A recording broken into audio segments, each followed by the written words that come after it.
At the distance of a few miles the pyramids rising above the palms looked very clean cut, very grand and imposing, and very soft and filmy as well. They swam in a rich haze that took from them all suggestions of unfeeling stone, and made them seem only the airy nothings of a dream. A laborious walk in the flaming sun brought us to the foot of the great pyramid of Cheops. It was a fairy vision no longer. It was a corrugated, unsightly mountain of stone. Each of its monstrous sides was a wide stairway which rose upward, step above step, narrowing as it went, till it tapered to a point far aloft in the air. Insect men and women, pilgrims from the Quaker city, were creeping about its dizzy perches, and one little black swarm were waving postage stamps from the airy summit. Handkerchiefs will be understood.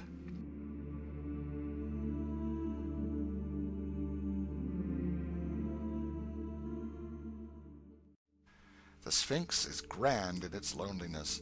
It is imposing in its magnitude. It is impressive in the mystery that hangs over its story. And there is that in the overshadowing majesty of this eternal figure of stone, with its accusing memory of the deeds of all ages, which reveals to one something of what he shall feel when he shall stand at last in the awful presence of God.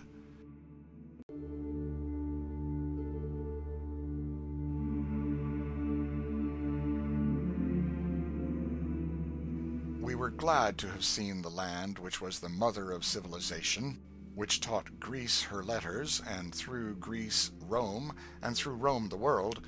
We were glad to have seen that land which had glass 3,000 years before England had it, and could paint upon it as none of us can paint now.